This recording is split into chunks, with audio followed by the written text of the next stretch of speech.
welcome to another episode of We're Not Wizards. My name's Richard. I'll be your host for it's almost October. In fact, it might be October by the time this episode comes out. I am going on a small journey of, I am big fans of a potato podcast or potato cast or podcast called The Salt Report. Why am I even mentioning the word potato? I have no idea. And so, some time ago, there was a certain wizard that was on the show who ruined the show, in a very, very good way and in a very, very necessary way and a very, very required way. So working our way through the Salt Report, we've decided to bring on Kay for the second part. Hello. I don't know. Hello. Are you like the Empire Strikes Back then of proceedings? I don't know where I'm going with this. Help me. You're going to have to do the steering. I can't help you. This is your podcast. Thank you for coming on. Thanks for having me. This has almost been as long in gestation as episode 8 was. Yeah, this universe has been conspiring against your podcast for a little while, but we will not be kept down by the system. We will not be I don't know where I'm going with this either. This is going to just be a incredibly fun, all over the place type of situation, which is always good. For any people who haven't listened to us before, the reason that we do this is because after 200 episodes, I got to do what I want. So there you go. Yeah, I've done the time. It's law. I've done the time. I get to do the crime. I get to do whatever I want. Another reason that we do this is because we kind of do board games and we do a lot about tabletop, but sometimes what we like to do is we like to venture into other realms and other areas. Not like Final Fantasy, but we might talk about Final Fantasy. We'll see how much time we have. But for those who aren't aware and who don't listen to the Salt Report, and you really should, just stop right now, go and listen to a couple of episodes and then come back with the knowledge. Then Kay, who is part of the Salt Report, does an awful lot of cosplay stuff. So we're going to have a little chat. We're going to have a little chat about that. We're going to have a little chat about a lot of other things. I think we need to start off back with why aren't controllers as good as they were with the Dreamcast controller and the little I've never had issues with PS3 and PS4 controllers. No. But I don't play fighting games. It's usually fighting games people that complain. Yeah. I think what I like about the Dreamcast controller was the little digital thing that you had, which you were able to kind of pop out, and that thing was a brick. I love my Dreamcast, and I will defend that system, but I won't defend that controller. It's terrible. Why is the wire on the bottom? So you lose like a good 4 inches when you have to pull it around the back so that it plugs into your system. What is the purpose of the VMU? It is kind of a cool idea, but like, why? It's just one of these things. It was just like, we need a gimmick. Sales are going to be good. What can we do about this? Tamagotchis. Everybody loves Tamagotchis. What can we do? Well, most games don't even do anything with it. Like, I know Soul Reaver just displays the logo. It's like, oh, cool, thanks. I didn't know what game I was playing. Hi, an avocado. What avocado? Thanks. I don't know. What was it? That was the only game I remember was Sonic Adventure. Did Sonic that not used allow you to do stuff? Yeah. You could have it like feeding kind of like little sprites. Yeah, it was like a little Tamagotchi. And stuff like that. Chow. Exactly. But then I got... did you have a Dreamcast from the very, very beginning? No, I bought it like 5 years ago for $40 at a used game store. Whoa. I didn't really have consoles growing up, except for my Game Boy Color. Alright, okay. Any reason for that? Was that just the... Parents you just didn't want to buy them for me when I was little, and I got I got an N64 from a friend when I was in middle school, so that would be like ages 11 to 13. And I'm not sure exactly when I got it. But then after that, that kind of opened the floodgates a little bit, and I got a GameCube for Christmas one year or something like that. But I didn't have a lot until I was able to buy them myself, which I guess is fair. They're pretty expensive. Yeah, so. I suppose. They're still expensive. But yeah, I remember kind of having the conversation with my dad about the Super Nintendo kind of coming out, because I went Mega Drive, then Super Nintendo, and I sold my Mega Drive to get the money for the Super Nintendo, because the Super Nintendo kind of went £249, which I think it was $249 maybe, and then they reduced it to like £150 within the first couple of months. So I spoke to my dad and I went, Dad, like, this is reduced. And he says, well, how are you going to get the money? So I sold like a ton of Mega Drive stuff, which I totally regret to this day. But I was young and foolish, and obviously 2020. I needed the money. Another part is that you have to remember that I was pretty young when video games were getting big. Like, the Super Nintendo came out in '93, right? So I was maybe 2 years old. It's definitely too young to be playing video games. I was 19. Well, Harvey has decided to join us for this podcast. Oh, that's good. Hi, Harvey. I've never heard Harvey in the past, so is Harvey just going to sit? Is Harvey going to make noises? That's fine. She's purring pretty loudly, but I don't know if the microphone's picking it up. That's good. It's good to have her collar's going to be in the recording. Oh, that's fine. But we can, that's just going to be beautiful, lovely, contented Harvey kind of background noise. But no, I sold it, and then I got the Super Nintendo, and then I said to my dad, says, that's great, what did you get? And I got, I think you could get, F-Zero or Super Mario Land, I think was it, but I think it was maybe F-Zero was one of the main ones. And then I happened to drop to him, at the time, the games were like £50 or £60 for new They're ones. Still very expensive. He kind of flipped his lid.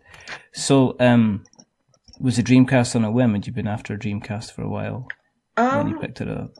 I feel like there must have been a reason that I bought it, but I don't really remember what that was right now. But, yeah, I mean, it's a lot of the games that I bought for it have been on a whim. They're pretty rare to find in used game stores around here. And at the time I had a lot more disposable income. And so I was just I would see them in the store and kind of look at them and I'm like, well, this is only $3. This is only $5. And I don't think I ever spent more than $15, $20 for a Dreamcast game. And so a lot of times I'd be like, well, I mean, I'm never going to see it again. So either I get it now or I don't get it at all. And I would kind of maybe sometimes I would do a cursory glance online to see if it was just complete garbage or not. But a lot of games I saw that they were complete garbage and I bought them anyway.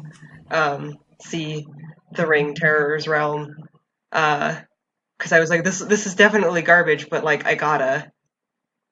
I have no choice. I've got to experience it. I've got to take one for the team. And that game's a trip for sure. But and I bought a lot of them that were really, really weird and that I knew were really weird. I bought Illbleed. I bought Seaman. I think Seaman was kind of on a whim because I was like, this looks really weird, and it was. But did you get the microphone with it? Because you're not meant to speak to. Yeah, I got the microphone with it. Wow. You can't play it otherwise. At all? Not really. No, it's it's mostly voice interface. So. See, I remember at the time when I got my Dreamcast, it was the time just before kind of eBay had really, really taken off.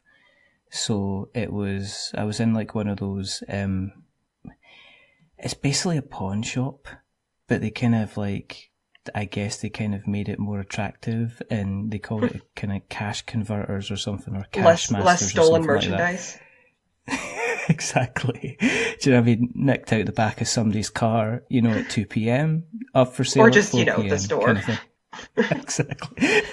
It's like, okay, so what do you want to do? Well, you can either be involved in our retail team or you can be involved in our recovery team. What's the recovery team? Well, do you have a set of black leather gloves at all? How are you at crawling through windows? Okay, how good are you at picking locks? Exactly. Do you have a previous rap sheet or criminal record that you might kind of... I should mention, it's not usually the pawn shop employees that are the people stealing the merchandise and selling it, but... Yeah. Yeah, exactly. But yeah, that's an awful thing to automatically assume. But anyway, this was before the days of eBay, so I went in and sitting on the shelf, there was like a copy. There was Shenmue 1 and Shenmue 2, and they were asking like, I think they were asking like £10 each at the time, and I had to get it. I went through a kind of a wave of getting things like Skies of Arcadia. I've got that one. And there was I finished that game. I actually sat and played and completed that game. Did you get a big collection of the Dreamcast stuff? No, it's not a huge collection, but good 10, 15 games. That's pretty good. Mm-hmm. There's only so many games that are good that you can still play for Dreamcast now. Like, I think people might actually still have Phantasy Star Online servers, but that's not really a game you can just pick up and play anymore. I know. I'm just gonna jump into this. It's not like Final Fantasy 11. Yeah. Or anything like that. You can still kind of play. I think it just went. I think I ended up selling mine, or I think it broke, and then I ended up kind of just selling the games, because at that point any Dreamcast that I tried to pick up was kind of like continuing to kind of. Yeah, that's kind of a problem with these consoles in general. No, it's not good. And they're obviously the fact that they're wasting 4 inches of controller wire by the way the wire is. Anyway, but no, I'm bringing up the Dreamcast because I say Dreamcast to people and they're just like, what are you talking about? What is this? Some kind of Netflix show? No, it's not. It's an actual console. So it was. It's an old ass video game console. Oh, such a good ass video game. It was robbed, but then mistakes were made with the Dreamcast. They definitely, but they didn't admit it until like later on. And there's always like, you see it at least like once every 18 months or 2 years. Somebody writes like a thought piece about why the Dreamcast was the best console there ever was, and kind of was robbed at the time by kind of everything else that came out and was sold better and everything like that at the time. Because I think everyone at the time was like, Sega, yeah, this will rock, and then it kind of didn't rock. Yeah, it failed. Absolutely disgusting. One huge problem the Dreamcast had is that there is no really adequate copy protection on the discs. They're just CDRs. And so piracy was a huge issue with the Dreamcast. And I can even getting it so late, I could tell because I would buy a Dreamcast memory card and I would go home and plug it in, and there's like Super Metroid data and stuff on it. And I'm like, I'm pretty sure that game was never released for the Dreamcast. That was it. You could just go to a car boot sale and it's like, you're walking past and it's going like, emulator, sir? I was like, excuse me? I noticed you bought some Dreamcast stuff. Would you like an emulator? What does it do? It plays everything. And then there was like the disc. Is this legal? Probably not, but shh. It's $10 for everything you could possibly ever dream of. And it's like, really? It's even got Shenmue 3 on it. Which is no, it doesn't. It's just exactly. It's turning more and more into a pipe dream as things go on. You know how we said we needed $3 million for a video game? Might need 5. In fact, might need 10. In fact, might need 15. I can't ever see that game. Is that game even out? Which game come out? Shenmue 3. I don't think it's out yet. Is it Shenmue 3 or Shenmue 4 that they're I think it's Shenmue 3. I think it's Shenmue 3. And I think they kind of went, yeah, we can get this done for like $2 million. Yeah. And then they were like, actually, we might need some more. That's how it always is. And then always is with video game. Always is with video game stuff. It's hard to predict how much a video game's going to cost to make. I don't know. I'm kind of wondering how much they cost to make nowadays. I was listening to you have rather passionate talk about Telltale Games. Yeah. We're not going to go there. We're going to step away. We're going to step away from there. We're going to take off that particular outfit and we're going to put on a completely new outfit instead. There you go. I have one last Talk thing out. to say about the video games conversation, though, and that is that I will forever regret selling my copies of Cubivore and Rule of Rose, because those games are worth like hundreds of dollars. I gave Terranigma in box to my cousin. I am not on the familiar with Super that Nintendo. One. It's worth lots and lots of money now as well. In fact, I was being the generous kind of cousin, and he was like, "Oh, I've just got. I think I had an N64, or maybe even I'd gone up to having like a PlayStation 2 or something." And I says, "Oh yeah, here's a whole pile of Super Nintendo games you can have," and they were all boxed. They were all mint condition because I looked after my stuff, and I don't know what happened to them, but apparently they're all worth mega amounts of money, and he probably sold them for sweets, to be perfectly honest, or candy, whatever he wants, it's one of these things. The cosplaying side of things, because it's strange because you see it when I was at Tabletop Scotland, which was the tabletop convention up in Perth, which was fantastic. There was a couple of cosplayers there. It seems to be an expected thing whenever there's kind of like some kind of geek related kind of culture going on. I mean, I've actually seen events around here like specify like do not cosplay to this event, because otherwise somebody will. I think it's the Obon Festival here at the Buddhist temple. Yeah. Is not a cosplay event, and they have to make it very clear, like, don't cosplay to this event. It's disrespectful. Really? So then people don't, or if they do, they get kicked out. So definitely, I think for a certain kind of event, they will have to specify whether or not cosplay is allowed. Especially, unfortunately, Japanese cultural events are automatically a target for inappropriate cosplay. So, and some of them they do welcome it, like Nihon Matsuri every year. They're like, yeah, cosplayers welcome. We'll have a contest. All that stuff. But other times it's like, dude, please. Just because we're Japanese doesn't mean that you can cosplay here. Oh my goodness. And it would just be the most loudest, most inappropriate costume they could find as well that would rock up. They're wearing a kimono and they've got it wrapped the wrong way. I don't remember if it's right or over left or left over right that's incorrect, but whichever way is the wrong way, that's how it's wrapped. Wearing some Nikes. Then some Nikes, yeah. The full geisha face paint, like the racist one, yeah. I think most cosplayers are smart enough not to do that, at least, but... You probably. Wearing the Scarlett Johansson face mask. That's so wrong. That probably would have... There's bound to have been folk that would cosplay as Scarlett Johansson. You kind of like, here's my Ghost in the Shell character. And I think most Ghost in the Shell cosplayers just cosplay from the anime. The outfits are better. How did you get into it, though? I mean, because it's not... Like, is it? Maybe you can explain. I mean, is it one of these hobbies that you kind of just fall into accidentally, or did you sit down and consciously go, I want to do something slightly different, or how did you get into it? Little column A, little column B. I had so this was when I was in high school. I was working my first ever job at a grocery store as a cashier, and I had a friend there who was another cashier who. And we kind of became friends over the job, and she was a cosplayer.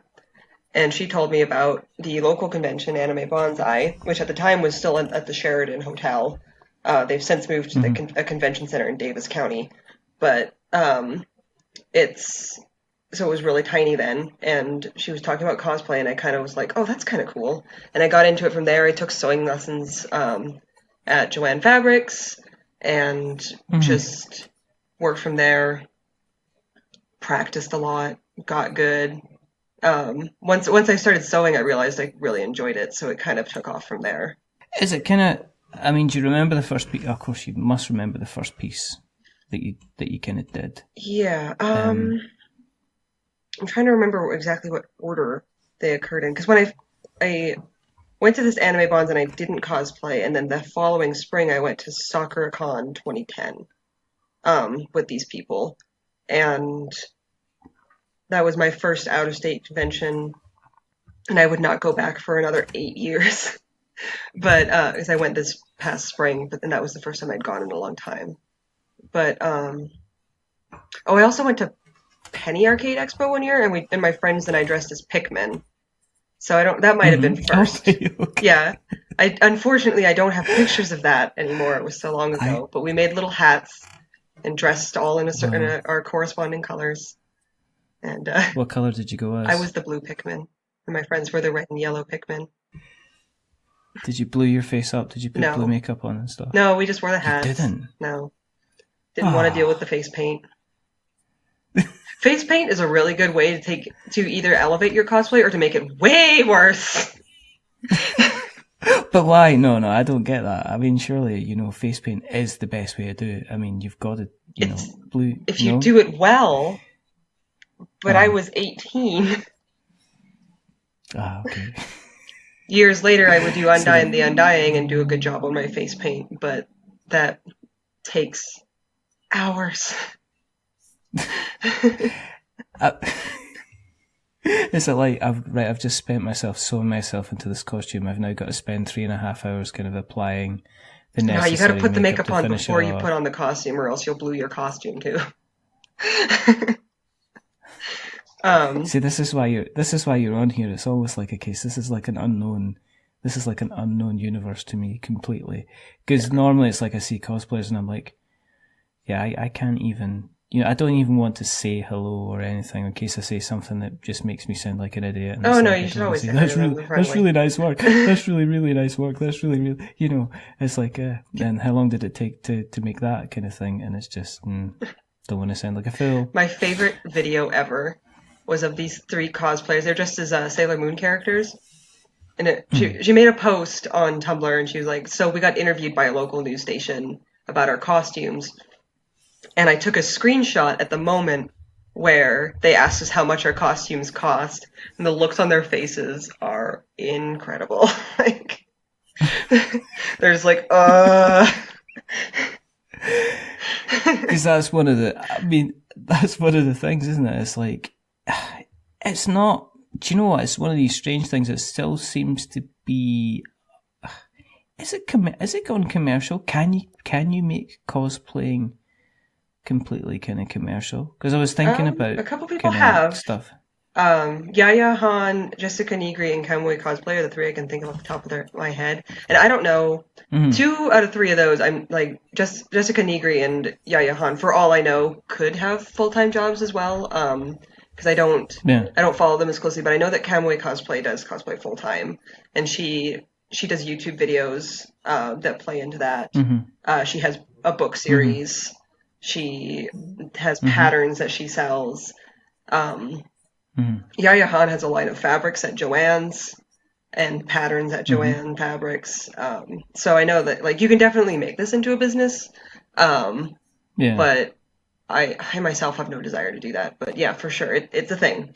It has gone commercial. People can do that. So yeah, I was just wondering how you kind of because it's not like is it kind of almost like a board game where you can take kind of like your passion, you can stick it in a box and sell it to people, but I guess you're almost like, you're kind of like branding your stuff, aren't you? You can take commissions as well. I have friends that take commissions and that'll, pay this much and they'll charge like hourly or whatever and plus supplies and like, I'll make your wig, I'll make your costume or whatever.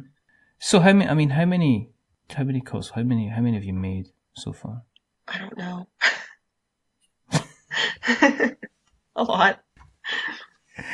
Is it just like a continuing thing? Yeah. And you kind of like get one finished and then it's like instantly I'm kind of like, right, okay, I'm on to the next one. Pretty much. I've made jokes to that effect on the Salt Report before where I basically launched directly into the next project after finishing a new one. Most recently I did take a good week or 2 off because I was burnt out, but I've started a new project again. So here we go. Yeah, I mean, I like it, so I just kind of keep at it. Is it just, it must be like, do you know what, like you say, right, okay, I'm definitely going to stop, or is it just the case that this is something that I do, this is something that I kind of get on with, and that's what you kind of do? I mean, do you have like a list of ones that you want to make, things that you want to manufacture and stuff, from the scratch? I mean, do you have like different levels where you say, right, okay, I can either kind of get a lot, I can do everything kind of totally, completely from scratch. You can enter into kind of like challenge mode, basically. Yeah, I do. Now that I've started competing, I do kind of separate my costumes into competition piece and not. So, for example, the let's say like my Mikote starter set that I just did versus the taco costume I'm working on right now. I'm not trying very hard on this taco costume. I'm letting a lot of stuff slide. I don't really care if parts of it are store bought, or like if maybe that seam is kind of ugly and doesn't lie as flat as I want it to, because it's not going to go into a competition. It's just for fun. Whereas the Mikote starter set, I like, okay, this is a little janky, so I have to rework it. I have to unpick the seam and fix it. Or like I'm remaking the stockings because one of them is shorter than the other. These are things I would probably let slide if it weren't for the fact that I'm going to be competing in it. So, and I worked really hard about finishing all the edges properly and making sure that everything lies flat and looks good. So yeah, there's definitely like different levels of effort that I put into my costumes based on whether or not I plan to compete with them or not. Because otherwise I would go fucking insane. Let's be real here. It's like, what's that? Well, she's up in the clock tower and she's throwing bobbins and sewing needles at anyone that kind of goes close, and watch out for that thread, because that can cut if it gets wrapped around the skin too much. But I mean, is there ones where you're like kind of like you started on it and it's just like went zoomph and you went, wow, this was really, really easy? And is there some where you're like, I can't turn a heel on this, I can't even sew straight, what's going on with this? Yeah. I'm going to chuck out of the window, this is just driving me insane. Yeah, I talked at length about the skirt for my Mikote costume and how I had to make it 3 times on the Salt Report before it finally looked right.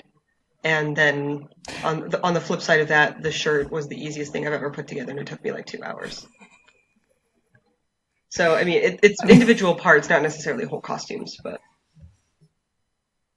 Have you ever stopped? Have you ever like went, fuck this, yeah, and just put it to one side and just like said, right, I'm just gonna go as a ghost. I'm gonna cut some eye holes. Yeah, I'm just gonna wear it and go. Woo. I've given up on costumes midway and recycled fabric for other costumes and stuff. And sometimes I like think that something will be simple, and then when I get into it, I realize it's not. And I have to put it to one side, go back to the drawing board, rework it, do something different. I've actually restarted a costume recently that was one of those where I started and was like, no, this is not as easy as I thought it was going to be. And then I did some other similar costumes and was like, okay. And then I went back to it. So. And I've heard you talk about kind of like using patterns. Is there stuff that you would completely kind of invent from kind of like the ground up, or would you prefer to kind of like find a kind of a recognized pattern online to kind of work from when you're putting the costumes together? It depends on what it is. So for something like a jacket, it's easier for me to work from a pre-existing pattern and just modify it, because there's a million jacket patterns, but then I have had to make my own patterns before. That Mikote costume, almost all of the patterns were things that I had to make myself, or that I based on clothing that I already have, like the stockings I made based off of a pair of leggings. I just traced my leggings. So it really depends on what it is. If there's nothing like that thing that I'm trying to make, if this shirt is not shaped like something that exists, and that would have a pattern based off of it, then I'll try to work out a pattern myself. But if it's based on a jacket, or if it's a pair of pants or whatever, then I usually try to make a pre-existing pattern, unless it's really simple, like a pair of leggings or stretchy shorts or something, then I can just trace them based off of clothes that I already have and just make my own pattern. And that'll usually work out. Usually. Yeah. Usually, except for these other two that you can't find them because they're buried and I salted the land, so nothing can grow there anymore, ever. Exactly. Do you mod stuff? I mean, will you go kind of like thrift shopping and pick up kind of clothing that you can then use for kind of like a kind of like a costume or something yourself? I used to do that when I was starting out a lot. One of my other first costumes was from the anime Baccano, and that's set in like the 1920s in the United States, and so they're all wearing, suits and hats and whatnot. So I went thrifting for that stuff. I did Yukari Takeba from Persona 3, and I bought a sweater that looked pretty much exactly like hers and just had to cut it and add a zipper. So I did that a lot when I was starting out, but now, I like sewing, so I sew.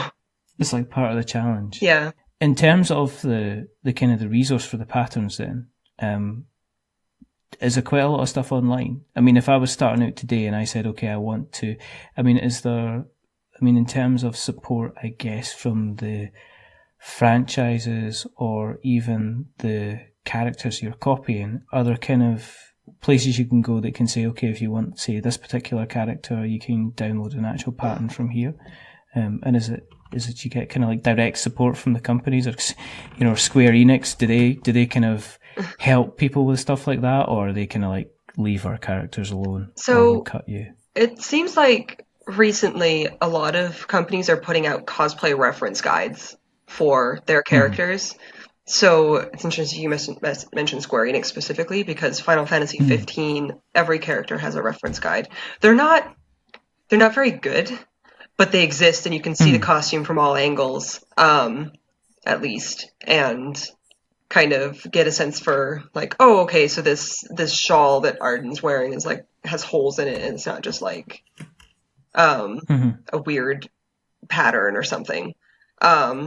Patterns, not really, but a lot of commercial sewing pattern companies are putting out cosplay patterns. Simplicity and McCall's are the big ones. And so they have, there's like an Assassin's Creed cosplay pattern. There's a Princess Zelda cosplay pattern. There's Kylo Ren and Rey, and there's Game of Thrones cosplay patterns. They're not officially licensed patterns, so they don't say, this is a Jon Snow pattern, but it's, it's like a fur coat, and you can tell. And or like there's a woman on the front that looks exactly like Cersei Lannister wearing a very Cersei Lannister dress, and it's like, okay. But so there's not a whole lot of official support in that regard, but a lot of pattern makers now are putting out specifically patterns that can be used for cosplay and for specific characters. So did they actually, in the guides for this, are they stripping down the kind of the various pieces? So you mentioned, okay, I'm looking at, you kind of like, here's a cloak for, like, say, Arden. Do they actually have that separated out as something that you can look at, or do they just have kind of like a full E3? Unfortunately, no, which is why I said that the Square Enix ones weren't very good. Because they didn't. A really good one for say, Arden would be to take off the cloak and scarf and show just what his coat looks like, and then like maybe take off the coat and show what his shirt looks like underneath. But they don't do that. It's just like essentially it's just the character model from a bunch of different angles. Right, okay. So that's at least good to get you started, but it doesn't really give you a good sense for the layers. And I remember specifically being annoyed with Promptos because it didn't show his patches on his vest and on his pants. It just kind of showed the pattern on his shirt specifically, and then like all different angles. And I'm like, great, but I need to know what his patches say. And they didn't like, take them off and be like, and these are what each one looks like and what they all say. And so like when you go into Etsy, all of the patches look slightly different.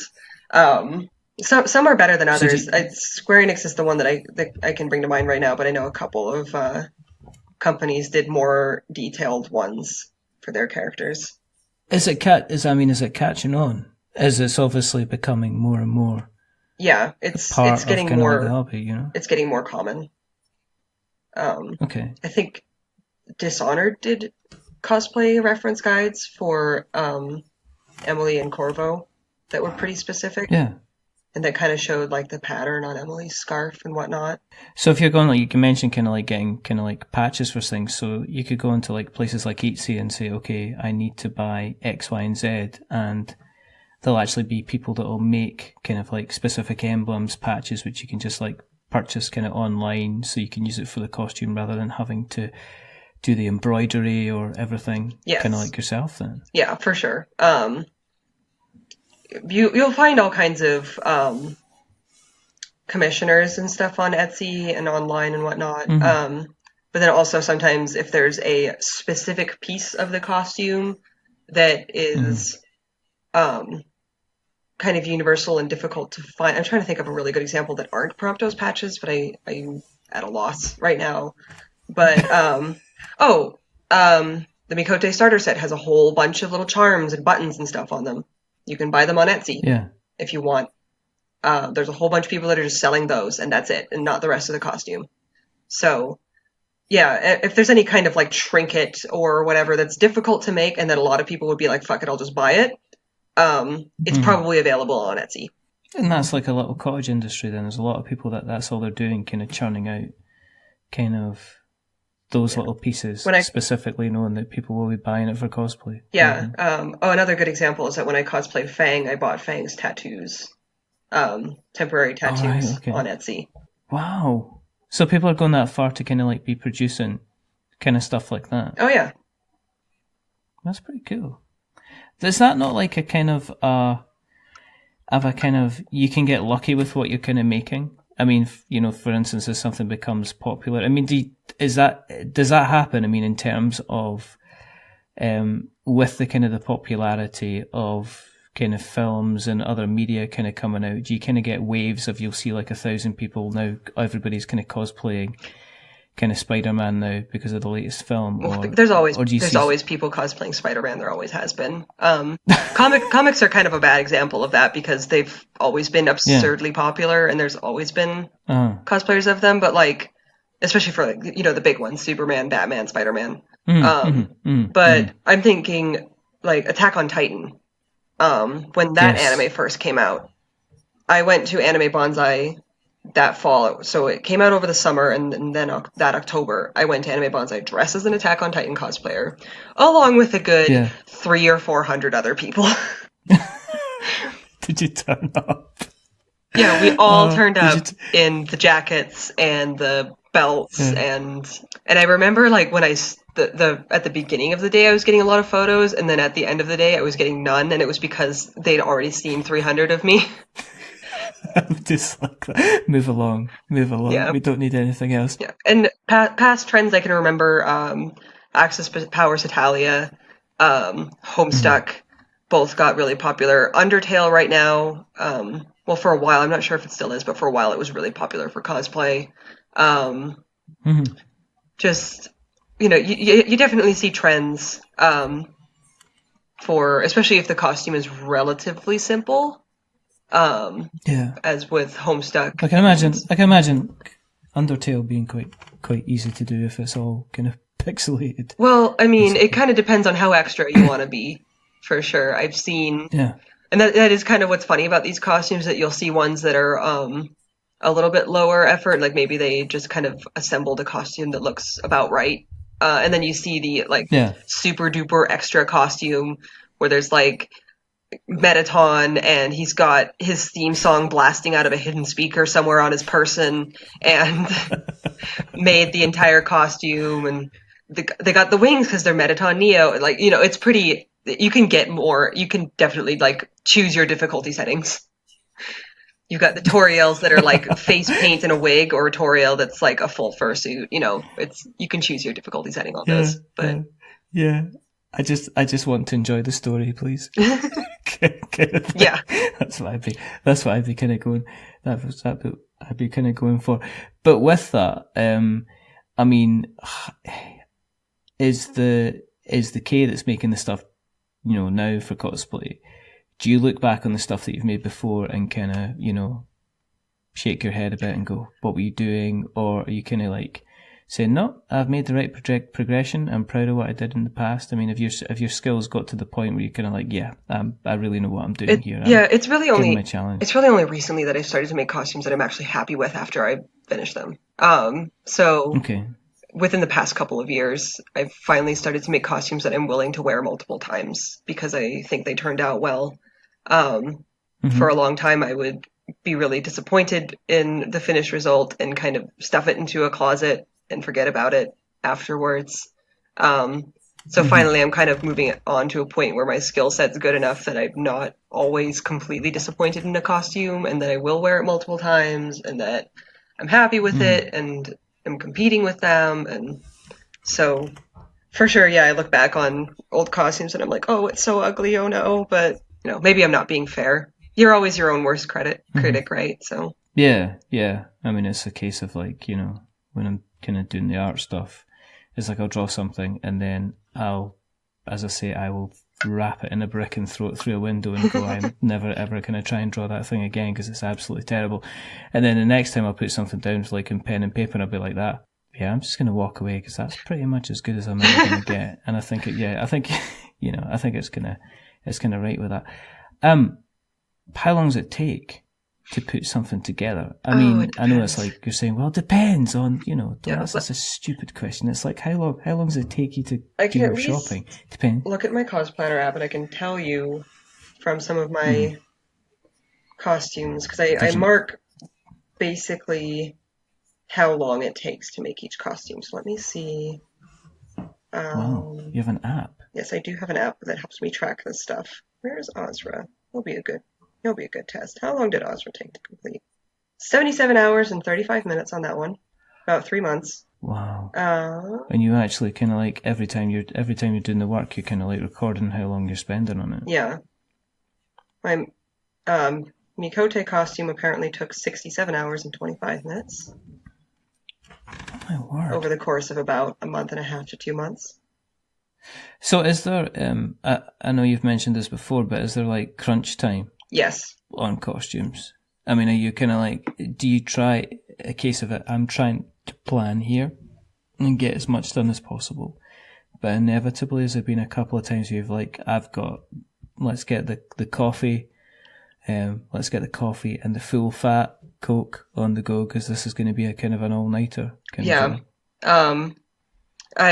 It's actually, Ozra and my Mikote costume were unusual in that I didn't have that. Because usually I'm trying to finish something the night before. I remember Malon last year, I was painting and gluing stuff hours before I was set to wear her. Like a good 12 hours before. Fang ultimately wasn't finished. I didn't finish the lance because I was rushing to get things done, and I kind of had a breakdown where I'm like, I'm not going to finish this, and then I was like, I'm not going to finish this. Whatever, it's fine. So and I've had costumes where I was pulling all-nighters to finish them. I got to a point where I'm like, I'm too old to do this shit anymore. I can't be staying up all night finishing a costume the day before the con. So I've gotten better about it, and hopefully this trend I've started with Ozra and the Mikote, where I am finishing them in advance of the convention, will continue because it's so nice. It's so nice not to have to think about it the day before. This is just like, I can chill. I'm having some tea. Just gotta iron that skirt, and then I'm good to go. And I can get a full 8 hours of sleep. Full 8 hours, take my time with my breakfast. Stare over it in the corner. Do you have to transport it especially then? I mean, do you kind of, is it weird? I mean, I suppose it depends, but would you normally kind of change when you kind of get there, or do you kind of wait until, or have you sometimes just like, I'm putting this on now because it's the easiest way to put it on? I always get dressed at home before I go. Yeah. Or at the hotel room. Yeah. And sometimes that means driving in uncomfortable situations, but that tail's kind of a pain in the ass when you're trying to sit in a car. Keeps getting in the way, officer. Yeah, I mean, and sometimes, like, say for Azra, he's got that big coat. Like, I left the coat off until I got to the convention center, just because that was more comfortable. But for the most part, I will be at least partially dressed, get into my car, drive to the convention center, finish getting dressed, and go in. I'll have my makeup all done. When I went to the out-of-state con back in March, we would get dressed, and my friends and I would get dressed in the hotel room, get all of our makeup on and everything, and walk to the convention center. So we weren't that far away. It's just, it's not a good idea to get dressed in the bathroom of the convention center, especially if you have to do your makeup. I've seen people do that. It's never good. Yeah. Don't do that. Don't paint yourself gray in the bathroom of the convention center and then put on your Homestuck costume and walk out. I could just imagine that. It happens. Just imagine that. And of course, fixing your makeup in the bathroom is different than putting on a full set of makeup and then going out. But because I've gone in and fixed my eyeliner or whatever. But I've got my bucket here.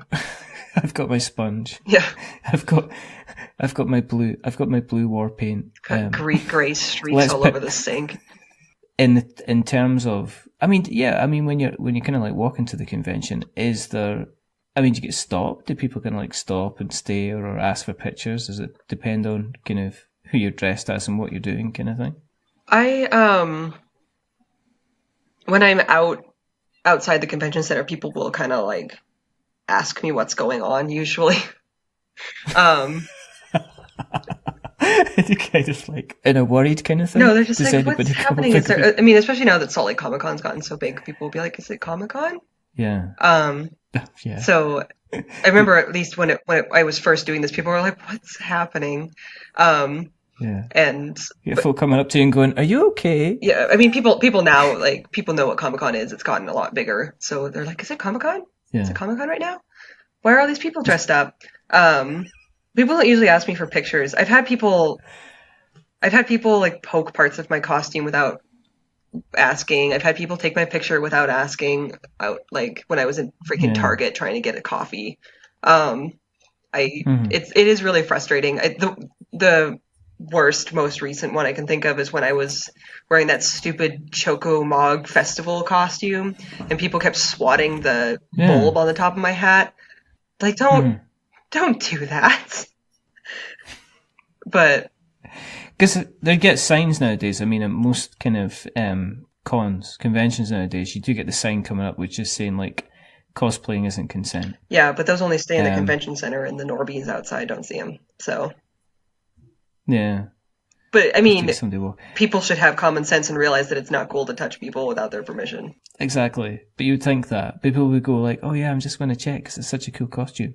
You must obviously have a sign to say, come and check the costuming and come and check the stitching whenever you want to. It's like, no, just, leave me alone. I'm trying to get a coffee. It must have been really annoying when you try to get a coffee. Yeah. And like, and somebody comes the up worst and goes, part is that like, real? if she'd asked me for a picture, I would have posed, but instead she decided to take a creep shot. Like, come on. That's just a bit. What are you doing? That's just a bit weird. And probably brag to her friends. You're probably in somebody's Facebook feed somewhere. Probably. It's like, look at this cool picture I got. I'm probably in a lot of people's Facebook feeds, to be honest. But whatever. Yeah. How do you go from being somebody who's kind of cosplaying to going into the competition side of things? Because that is kind of like, that's a serious thing. Yeah. I mean, that is kind of like the next stage up. So, I mean, what made you decide, well, I'm pretty good at this. I'm going to go ahead and kind of enter the competitions itself. I feel like on some level I felt that was the next step. Just like, I don't know. I think it's because a lot of my friends are really serious cosplayers, and they do compete, and I watched a lot of competitions, and I was seeing them in competitions. Some of them are judging competitions now. So I had this idea in my head that at a certain point, that's what you do. And it's not necessarily the case if anybody's kind of freaking out about this. You don't have to compete. No one's going to put a gun to your head and force you to compete. But I had decided that this is the thing that you do. You cosplay for a little while, and then you get good, and then you start competing, and you get better. So I just kind of decided, like, okay, I'm going to compete at this convention. And so I did. And the first two I entered, I didn't win anything. But recently at Gaming Con 2018, I won third place for the novice category. So now I've got my taste of victory, and I got to keep going. That's it. You're in the big leagues now. You got to move up. It's going to be like, are you going to do like a training montage? Like once Rocky? I win 2 awards, I have to move to the intermediate category and get my ass kicked in that for a little while. So, is it kind of like different? Is it like a huge difference between kind of like the novice category and the intermediate category? Are these people that are like, really, really hitting it? They're kind of like training their fingers and stuff like that. They're kind of going out for jogs and running and, watching their diet, and they've got the special. I'm sure some people kind of sewing needles, and I'm sure some people are like that, but they've been taking it too far. For intermediate and novice, the line is kind of blurry because it really just kind of depends on. They kind of say that like the standard is kind of set by like the best person in that category, I guess. But like. Sometimes with the beginner category, it'll be kind of blurred because there's a pretty big difference in skill level that qualifies as beginner. It could be somebody who's been sewing for years, but they've never competed before, so they enter as a beginner. Or it could be somebody that just started cosplaying and they thought it would be fun, so they entered. Sometimes when that happens, if there's one person that just absolutely blows everybody else out of the water, they will bump that person into the next category and say like, if there's somebody who like dressed as Diva and made their entire suit by hand, and then the next person down, like maybe they bought and altered a couple of steps, and they'll be like, well, it's not really fair, and so they'll bump Diva into the intermediate category and give her third place in the intermediate instead of first place in beginner, so that the other beginners have a chance. I suppose. But that sometimes happens from intermediate to master as well. But definitely master class is like a league of its own. They're usually making their own patterns. They might even make their own shoes for the costume. Like these are people that have been doing it for years. They might be professionals. They might sew as a career. And so they are definitely in a class of their own. But the line's kind of blurry in a couple of situations, but usually it's like, and they say in the rules for beginner you have to have made, I think, 75% of your costume from scratch, and then other pieces can be bought and altered, and they'll be a little bit kinder to sewing mistakes or prop making mistakes than they would be in a higher category because you're a beginner. So if maybe the seam is kind of ugly and not straight, they're like, well, whereas in intermediate or masters, if your seam's kind of ugly and not straight and like fraying, they're like, and it loses you a lot more points because they expect better of you, essentially. Are there certain, do they do certain things? Are they like kind of like judging the sewing? Did they actually ask to see the costume off your back? They sometimes, do they actually? Some competitions ask you to bring it in on a hanger, but they don't. Yeah. The ones that I've been to, they don't require it, but they will get up in there and turn up the hems of your sleeves or whatever and make sure that you finish the seam, and they'll I remember when I was dressed as Malin, they lifted my skirts and looked at a little bit and looked at the seams and the finishing on that. You have to be pretty comfortable. And they'll ask. I can imagine that. They ask, but you do have to be comfortable with strangers poking and prodding you and getting in very close. So, do you mind, sir? Do you mind, sir? Here, I'm wearing a shirt underneath this. You can totally open my jacket. Yeah, plan ahead for stuff like that. Exactly. Just in case. It's like, yep. Wow. Otherwise, you'd have to wear tassels. Wear underwear. But is there Yeah, that's always a first thing. You know, you don't want to kind of fail with regards to that, because that wouldn't be kind of good at all.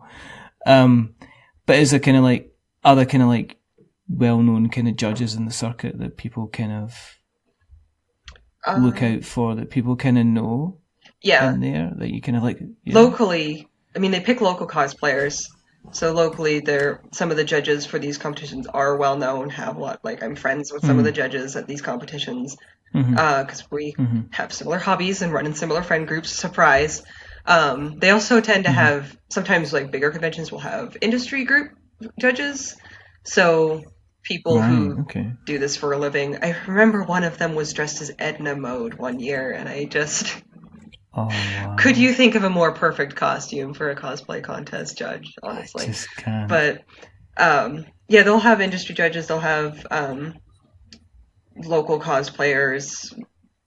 They're not, like, famous or anything, but they are known to their community, at least.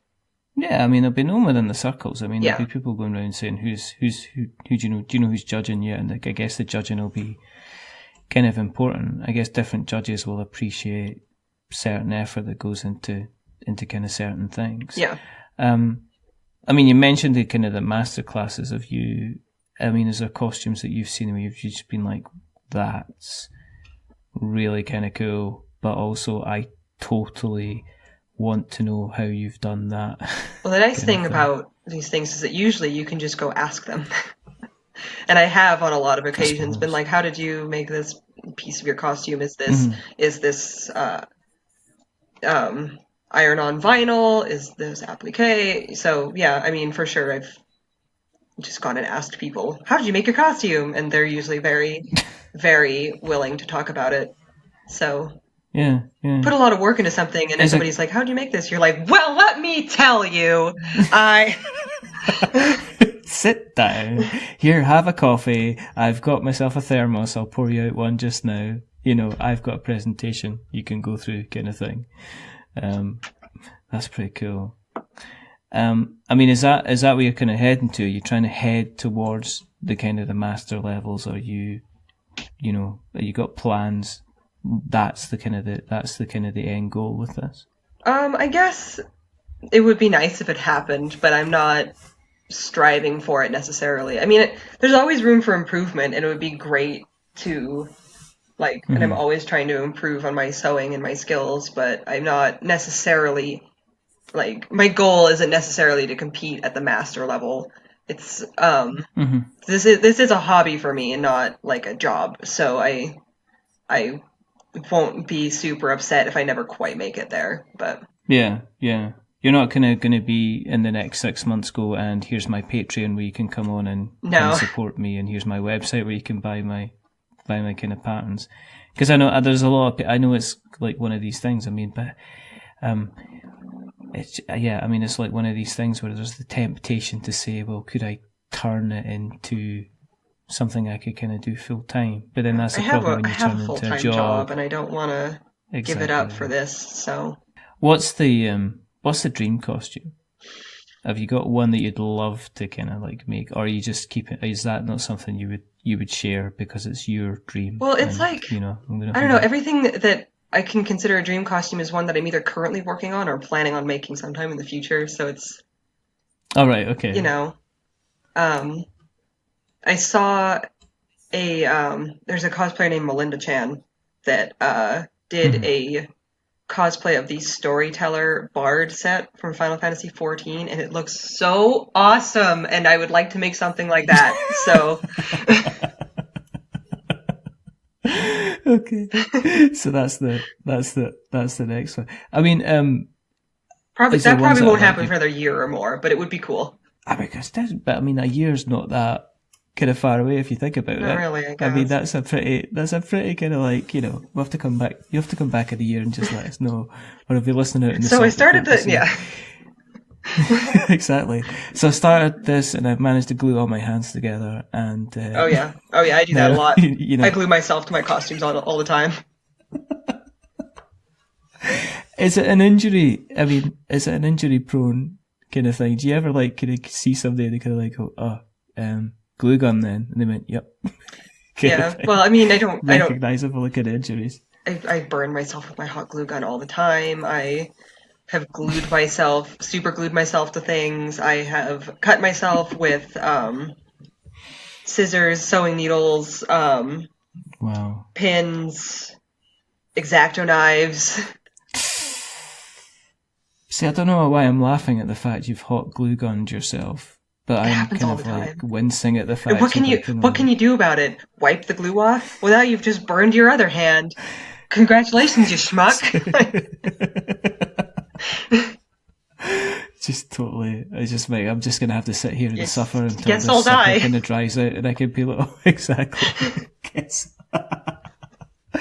It's like that. It's like, and you get arrested, whatever. You get by the police because they've got no fingerprints, and it's like, are they a master criminal? It's like, no, cosplayer. They just burnt all the fingerprints off. We found some hot. Your fingerprints grow back pretty glue fast, actually. So. Oh.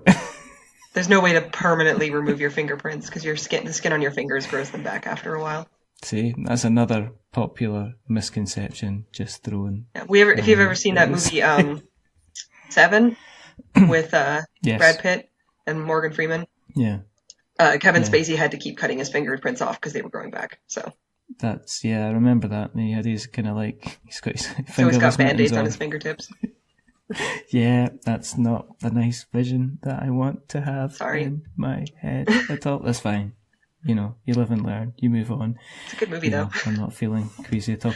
It is a good movie. It's one of these good movies where you're kind of like, Kevin, why did you have to be in that good movie as well? Why do you have to be in The Usual Suspects as well? I love The Usual Suspects. Crap. And even kind of like, I know, Baby Driver, I can't even watch that now. You know, it's like, asshole. You know, it just made me feel bad about enjoying a good film. I've got The Usual Suspects on DVD from when I bought it originally, and I've not put it back in the DVD player because I'm saying I kind of want to watch this, but I kind of really liked the film because of how he portrayed the character. Now, is that wrong with me portraying the character? But that's beside, that's a tangent and a place I don't want to go. You know, I can't follow you, Anakin. Anyway, I mean, with the cosplay scene kind of growing, or is it growing, or is it just the case with the more and more people are becoming kind of like aware of it because of coverage on kind of like social media and obviously things like Instagram and stuff like that becoming, your Snapchats and your Instagrams and even your Twitters becoming kind of like what people eat, sleep and breathe. Is it growing steadily at a rate that you can see, or is it just something that more people are just kind of becoming aware of, that the kind of the geekiness is coming into the mainstream? I mean, it might be both. It's a little bit more accessible now to start cosplaying because of YouTube and all these sewing pattern companies creating easy sewing patterns for off-brand costumes, and a lot of Halloween stores have these costumes now. I was in Spirit Halloween the other day, and they had official ass Kingdom Hearts costumes for sale. So then obviously people are more aware of it now because it's kind of gotten mainstream. So I think it might be both. Yeah. Did you buy any Kingdom Hearts costumes? I did not. Are you sure? If I'm going to dress as an Organization 13 member, I'm going to make the costume myself because I want to do that. Does that when you see kind of like these costumes, are you kind of like a bit kind of like, I could do better, or are you kind of like a bit, it's kind of, honestly, they were pretty nice belittling quality a bit at Spirit Halloween, and I don't want to begrudge anybody who buys their own costumes because sewing is hard, and just because I like to do it doesn't mean that everybody will. So definitely I don't begrudge them, and like these costumes were pretty okay quality actually, especially for a Halloween store. But so I guess to answer your question, no, I don't do that. This will be insulting. After spending the last kind of like 45 minutes asking you about your processes, and go, do you not just buy them off the rack? It's like, yes. It's like, okay. It's like just asking, do you do pre-made podcasts then? Just get out of my house, never come back again, leave me alone, kind of thing. Is there any advice that you would give to people that have listened along and have been thinking about it, and, are maybe making their first steps, what would you say to them? Apart from obviously, be prepared to be burned, kind of thing. I guess don't take on too much all at once. There were a lot of costumes that I wanted to do when I was younger that were above my skill level, and I really burnt myself out and got really frustrated trying to do them. So maybe don't pick Artorias of the Abyss as your first costume.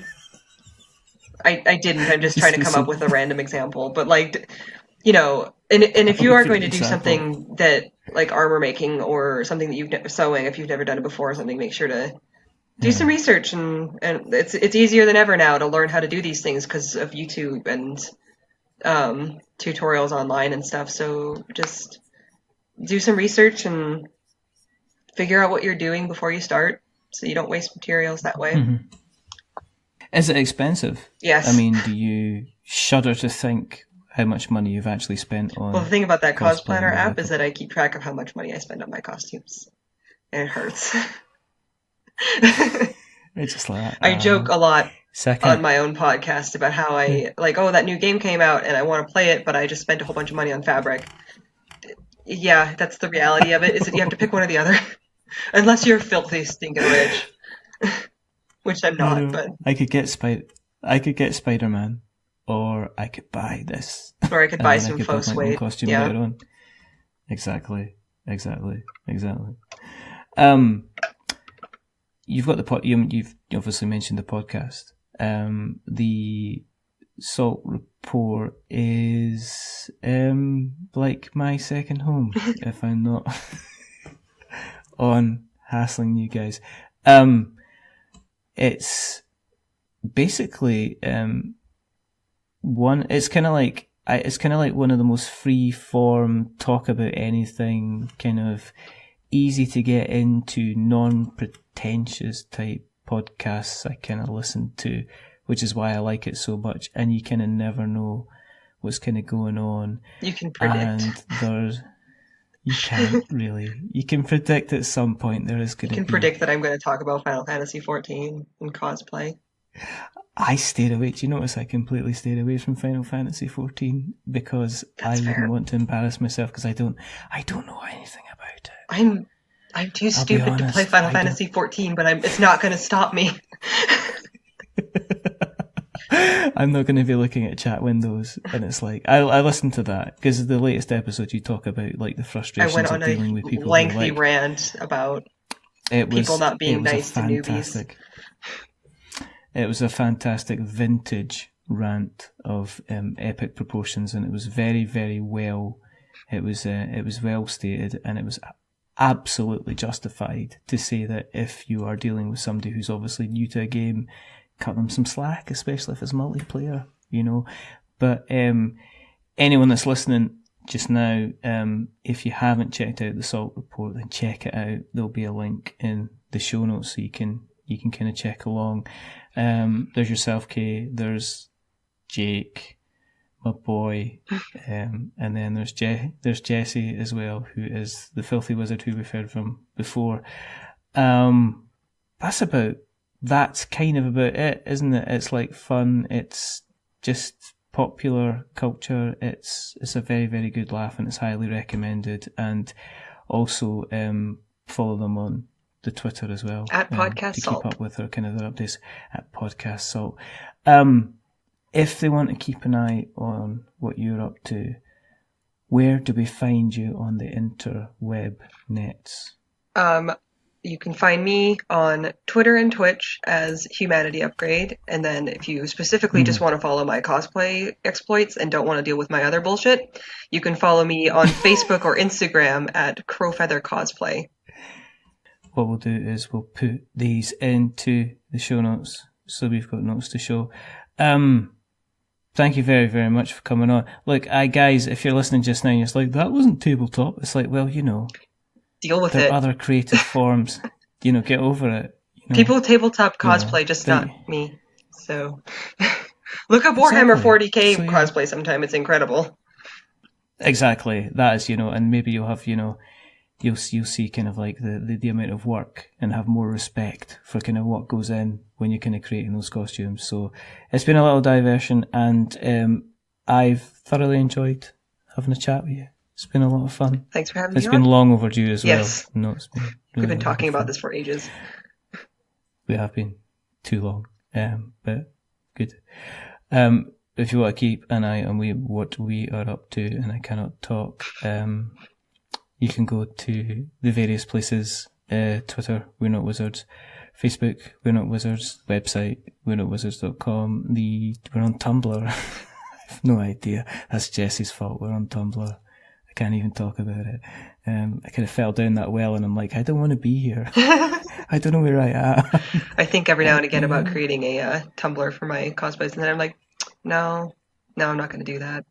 Well, you see, Podbean automatically they've got a button to say, do you want to add this to Tumblr? So they automatically put the episodes on Tumblr as well. But I've never ever seen anything kind of happen off the back of that, and I don't know if I want to see something happen off the back of that, but I'm not sure. We're on other places. You can find us on Instagram. We're on all the podcast catchers like Podknife and Stitcher and Spreaker and Acast and Podbean itself, and we write stuff, which is we're not wizards.blogspot.com. I sometimes write stuff. There's lots of people that write other good stuff on the blog that write an awful lot better than I do write. If you like what you've listened to, then please consider going on to Apple Podcasts and giving us a rating or a review. If you are going to be giving us a rating or a review, remember, don't give us 10 stars because it makes us big-headed. But don't give us 1 star because it makes us cry. Give us 5 stars because it's in the middle and it's average, and we are just that little bit average. But the person who's not been average tonight is rather wonderful, rather fantastic. Kay, thank you very much for coming on. Thank you for having me. And there's only 2 more things to do. The first thing is to remember that we are many things, but we're not wizards. Are we wizards? It's a mystery. No, it's a mystery. Have you ever dressed up as a wizard? I'm about to for taco. I don't even want to know that. Why are you just ruining it? And the second thing is to say goodbye. So it's a goodbye from Kay. Say goodbye, Kay. Bye. And it's a goodbye from me. Remember, stay safe, roll6s.com. And it's not always about rolling dice. It's not always about placing counters. Sometimes it's about taking the time, the trouble to sew, to stitch, to glue, to work through patterns, to make sure everything fits, to make sure you look fantastic, to sort out your makeup, to step out into the sunlight and to play as someone else for a day. But until the next time, goodbye.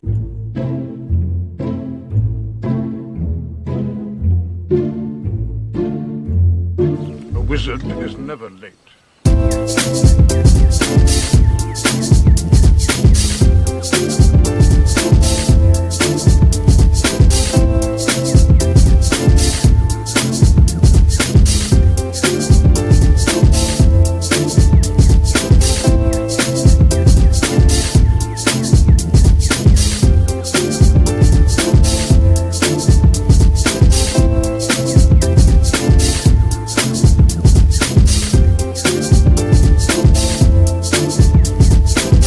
Nor is he early. He arrives precisely when he means to.